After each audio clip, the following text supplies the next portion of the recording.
Hey everyone, welcome back to the channel. My name is Tori if you're new here, and today I am going to be going over my list of things that I am stockpiling right now. Hi, hello, if you are new here, my name is Tori. I run Mountain Mama Living. We do prepared life on a budget. Everything in our life revolves around our budget. I know that may seem overwhelming from time to time, but I bring you videos to keep it easy, keep it simple, and keep it organized. So I hope you're into that kind of thing. If you are, make sure you hit that subscribe button, give this video a big thumbs up, and without further ado, let's get into the list. So let's talk about stockpiling food. It's a hot topic of debate. Some people are for it, some people are against it. I used to be against it, and over the last couple of years, I have learned that it is better to be prepared for your family in case of an emergency. So that is why I started stockpiling some of the basics. And that is what this video is about today. I am taking myself back to my lists from before, and I'm going over those lists to see what I used to stockpile on. So I have a list for you today. They are all things that you can stockpile on a budget, things that you can keep in your rotation, things that probably will last a long time if you store it correctly, and some things that you can utilize in different ways. So I hope this list will be helpful to you, and let me know in the comments down below what you have been stocking up on. I stock up because of emergencies, and again, there's a hot topic of debate about hoarding, about fear-mongering. And I will say I started prepping because I was fearful. I was fearful that there wouldn't be food on the shelves. Now that I have seen there is still food available, what I am prepping for is inflation. And I think everybody should, no matter what amount of money you have coming in. We are a one-income family, and it's hard enough, you know? So I think everybody should be stocking up now because inflation is happening, it's been happening, and it's inevitable for our future. So that is how I feel about it. If you disagree, that's totally fine. We can have a constructive conversation about it down in the comments below if you would like. But I like to teach you how to do this without fear. There should be some sort of positive mental attitude when it comes to prepping. There shouldn't be this anxiety, and I really think that it's attainable, especially on a low budget. I can attest to that. We do it every single week in my household. So number one on my list, I have my bin here, and I have things compiled. So I stopped at a few of my favorite stores these last couple of weeks so I could show you what I am stocking up on. So number one on the list is gonna be beans. I love beans. I know some people can't digest them, some people don't like them, some people prefer to get their protein in a way of meat, but beans are great. I got pinto beans, and I got them from my local farm. I was excited to just head on down the road and pay 68 cents a pound for organic pinto beans. And I am surrounded by bean farmers, but a lot of you have said that you can find them for $1 a pound at your local Walmart. So you could totally do that. I always like to bring my own vessels so I don't use any extra waste, and I will probably keep it in this airtight vessel. This is something that you could store in Mylar, or you could just suck all the air out of this jar. We go through pinto beans quite a bit, so I am just gonna leave them in this vessel. But beans, I would stock up on. You can do a lot with beans. You can put them in chilies, you can eat them plain, you can grind them up and make a flour, you can put them in veggie burgers. There's just a ton of different things that you can do with dried beans. Next up on the list, I stopped at Kroger and got some more beans. I know, it's crazy, but I love them. This time I got canned beans. I got the Eden Organic Butter Beans. These are rare to find. I love just roasting them up in the oven and serving them crispy with some whipped feta dip. It is so yummy if you've never tried it that way. But another way I like to use this is in my curry couscous, and it's delicious. It can be a cold salad, but I like to use it as a regular, like, warm dish. And I just do couscous, some curry powder, just a splash of coconut milk, these butter beans, some carrots, some roasted bell pepper and onion, and it's delicious. So I grabbed some more butter beans. I always like to grab a variety of beans because we eat so much. And then, of course, if you're new here, I really love wax beans, so I picked up some more of those. It's really hard for me to find organic wax beans. So this is what I got. And I will say on the topic of bulk food, because someone always comments that it would be cheaper to buy bulk. Not really for us, because you have to have the money up front and a lot of people don't. You have to plan for that. It's taken years for us to be able to do that, and financially we're not in that situation right now. So I do my bulk buying at Azure Standard and Sam's Club, and that happens maybe once every 2 months. It's just not something that's attainable to me. You can totally do that if you want, but no need to comment on it. I just told you it's better to do bulk, but sometimes financially it's not. So anyways, green beans. I always get green beans just like this. I do not like fresh green beans. I despise them. I grow them in the garden and can them. That's an easy way to keep them like that, but we have run out of our canned green beans. We love to home can, and we just didn't do enough. So that showed me in my garden notebook that this year we are starting some more green beans for the garden. There is no one in my family that likes fresh green beans for anything. We don't even like them roasted, so that is why we get them canned. Next up on the list is Great Northern beans. I love Great Northern beans for white bean dip. You can use these in chilies, of course, but I really love white bean dip. I probably eat white bean dip every single week. It's just something that I'm enjoying. I am expecting our third child, if you're wondering why I'm out of breath, but we are expecting in May, and I have just been loving dips and chips, dips and breads, dips and veggies. It's just my jam. I think that's my #1 pregnancy craving this pregnancy. So Great Northern beans, we're going through a lot right now. Next up on the list, it's coffee. This was a big hot topic of debate too, saying that in the event of an emergency, you're not gonna even be thinking about coffee. Yeah, probably not, but I'm not talking about apocalyptic style situations here. I'm just talking about maybe the organic coffee that we get. You might hear me say organic a lot. I love organic everything, so sorry if you don't, but I do. Anywho, coffee, if they run out of our organic coffee, or maybe it skyrockets in price like it did this week, I just want to have these little guys on hand. And I find mine at Dollar Tree for $1.25 sometimes for a 2-pack, which is cheaper than the ones from Walmart that are packaged like this. So it's up to you. I always like to grab a few from time to time. You never know. We do cowboy coffee out on the fire if we ever lost power. So that's my favorite way of drinking coffee. I have very fond memories of my dad and I drinking coffee while camping. We probably camped every weekend when I was a kid. That was just something that we bonded over, and something my dad still does to this day. I cannot wait to get back home and start doing that with my kids as well. Next on the list, I picked up some dried peppers, and I get a variety of different ones. I said in my last video that sometimes I go to Kroger and find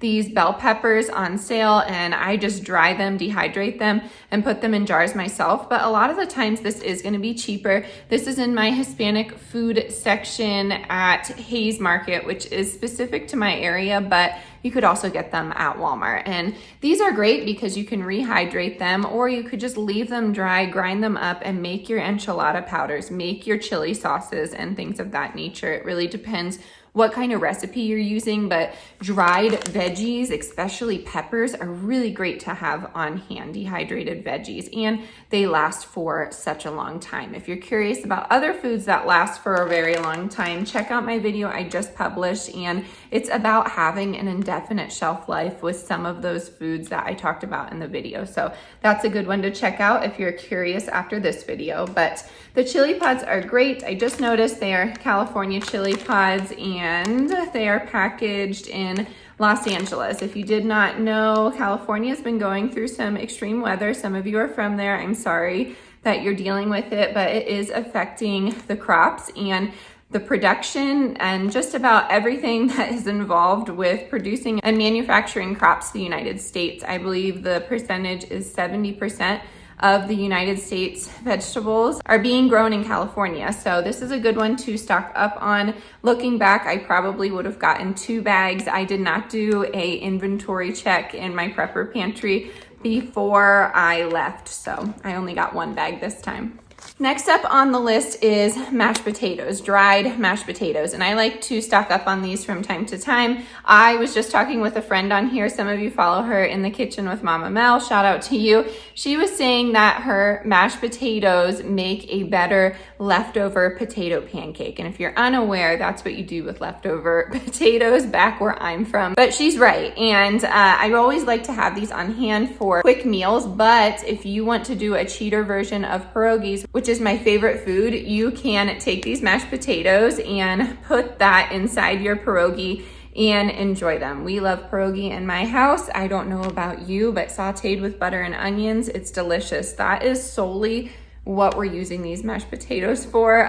Sometimes we will eat them on the side of Swedish meatballs, say. We did that recipe recently, but I really enjoy having these on hand because they're quick and easy. With the third baby coming, I have just a creeping feeling that I may not have time to do certain things like cook potatoes from scratch. And I totally think it's fine if you want to grab some potato flakes. So I would suggest stocking up on these. They are great shelf stable. I have to double check on putting them in Mylar. This potato variety has a few ingredients that I'm unaware of. So you really just want to look for dehydrated potatoes. I don't know if that exists. Of course, you could freeze dry your own, but I am saying I think that these could be put into Mylar. For the time being, I am going to put them into some glass jars just because I feel better that way. And I said in the last video, I like glass jars because aesthetically they look nice. And I know that's not important to some of you, but it is to me. I enjoy looking at my pantry. I enjoy admiring it and seeing all the hard work we put into it. Next up on the list kind of go hand in hand. And right now, Target Good & Gather brand is doing 25% off of their basics. So salt is one of them. And then the other one I got is sugar. And you will know that I stock up on these probably weekly, if not every other week. And it's just because you can do so much with these items. So it's nice to have on hand. They both store indefinitely. And I'm not gonna really say too much about it because it depends if you use sugar and salt in your pantry. So that is what we stocked up on. I think this is a great one to have, especially if you're on a budget. This is under 50 cents while this is just above $1 right now. Next up on the list is a canned protein. And again, Good & Gather always has sales. This guy was 15% off and it's a 4-pack of chunk light tuna and water. And a lot of people bring up tuna, you're gonna get mercury poisoning. Sure, if you eat, 5 cans of tuna a day, maybe 6, you probably will, but it's a great thing to have on hand. These are great in bug out bags because you can just open the can and eat them. They're great for camping. That is what I used to do with my own dad. He would have a variety of canned fish, sardines, smoked oysters, and they used to be a quarter back then. We used to go to our local IGA and grab them, but that's a story for another day. Chunk light tuna is a great one. We alternate between that and canned chicken. My husband's just not really a fan of canned beef, so we don't stock up on it. That's something I say in every video. Stock up on what you like. If you don't like it, it's really not a great idea to stock it unless you are going to use it in, I don't know, some random recipe down the road and it was a really good deal. I have a few more on the list here if you are still with me, and I went to Whole Foods, and that was because I was at Sam's Club and they're right next to each other. I don't go into Whole Foods a lot because it can be expensive, but I do like to shop the aisles. They have such a great variety, and I just love being in there. It smells good, the people are friendly, and I love their food. So yes, we got green lentils. We use lentils for just about anything. Right now, I am using my lentils to sprout in a sprouting jar. I have those linked in my Amazon store, but you could easily make them with a mason jar and some sort of metal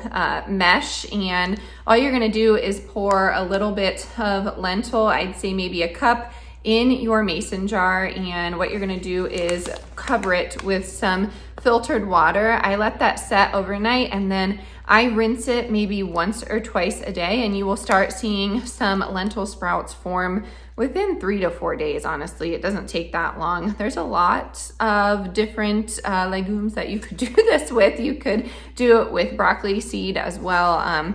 There's a lot, there really is. It's super fun, but my chickens love it. So It's great for egg production. We like to have lentils on hand, of course, as humans, but if you have chickens, they really like lentils too. And then while I was in there, if you bought two, you got the 40% off coupon in the Prime app. So I went ahead and got that, but I got the Bob's Red Mill veggie soup mix. And I love to make my own soup mixes. I have a video on that from years ago. It's in my emergency playlist. I believe I did it 2 winters ago. But anyways, veggie soup mix is great to have on hand because you can bulk it up with other things. So I would just suggest doing this in a crock pot, adding your potatoes. You could even add more rice to this. You could add your canned protein, and then you have a great meal. I would love to have a homemade soup out in the garage while we're having a fire, while our power's out. I actually think that would be a nice little Saturday. So the veggie soup mix is really great. It is high in fiber though.